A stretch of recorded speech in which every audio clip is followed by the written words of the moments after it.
कोनो अइबो ना कइनी जा अकेले बैठल बानी अच्छो नहीं के लगत।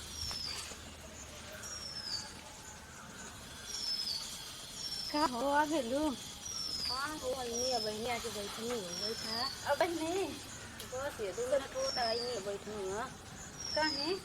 का करी अरे काम करत है राज सही काम को हो हम काम करत उठ गए में हमार भौजी अकेले सारा काम करवावत है। अपना तो बैठी रहे पूरा काम करे पड़ते हमहू परेशान हो जाती भौजी है तो का करब करे के परी सही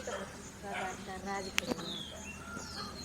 ए राजा तू तो जवान हम लइका ए का कर हो राजा करत बतानी आ कुकुर तो लगा के बैठल हो से फुर्सत ना मिलत। अरे बखे ही बैठल हो जा का कर जो पूरा नाड्डा हाथ कोनी जगह बैठी जा ई का करत हो जा बैठल बैठल कुछ ना काम करके ओए के आई है बस ऐसे बैठल बनी जाने काम के दुख ना बकल हम मत काम क के नहीं यही से हम घर वाला के बोलेला ना बढ़िया से अपन खा बना के कुल क के निकले नहीं। हां वो तो पता चलेला जितना सोचनी चल ए दिमाग खराब मत चलो कुछ चल अंदर छोड़ खेल जरूर पर लिपस्टिक लगा के घूमने के औरी का तो हम तने करी ला तबे हम घर वाला के ना बोलेला जान गेलू कोई से रतिया के मरिया हम बढ़िया सिंगर बने के हमार उठो होवे जान गेलू सपना देख लिए कयो चल अंदर छोड़ खेल सपना बने बर्तन 11 बजे राती को तो गा ले लो लोग बताओ लो ना खाना का पहाड़ चलो अच्छा तो चलो जानता थोड़ी यही में देखो के कितना पानी में बा पानी ना पीलू मगर मत पानी में रहल का पहले पानी ना पाके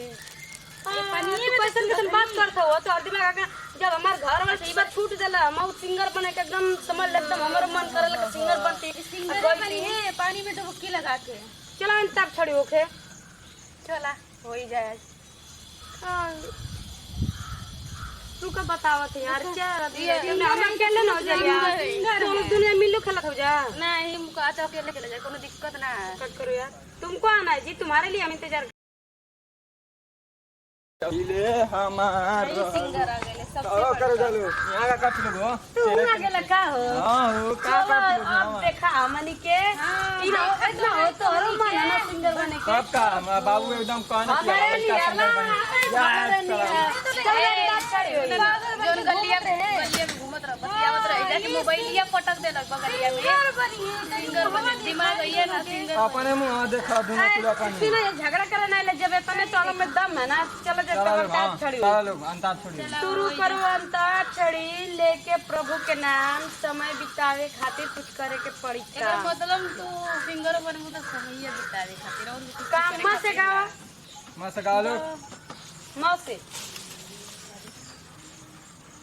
तू गावा शुरू करो अंताक्षरी लेके हरि के नाम समय बितावे के खातिर करे के पड़ी कुछ काम तो हरा कर हो तू गावा हमने के गाय लेबे के ना हां तौरी का समझ अरे हो दोनों नतिया नहीं खन से मानत हो देखो तो हमने के पीछे पीछे यहाँ ने खन से बैठे दे घर वाला तो घर वाला गावा हो गाय के बगाना कुछ हो बोले के ना बा कौन जो छोड़ के गाना गाए के बा जो कुछ चल ए गाना गावे की बनो का एक गाना गाए के बा तो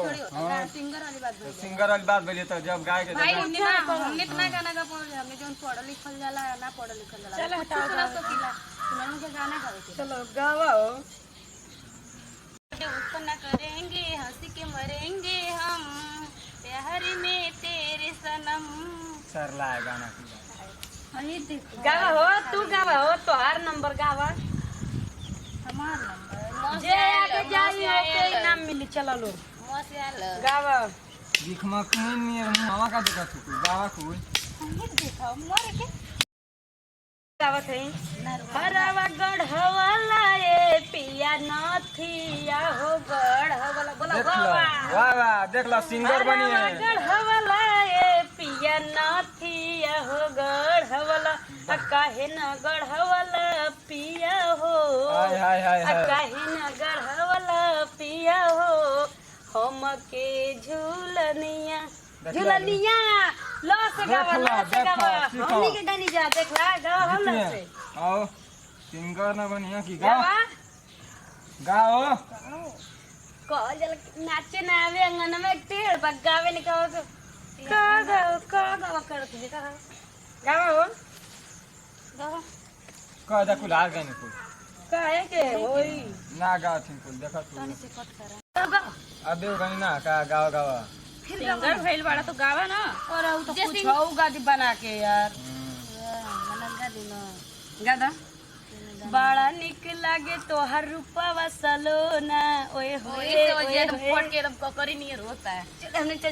का ले तो सब पैसा अगर ना ले 100 रुपया 50 गो 50 गो हम तो इनसे पैसा ले ले देख ले दिया तो 12 दी मुको मार के चल रे देखी कि कैसे पैसा ले चल पिटाई लो 300 बल्ली बराबर उठा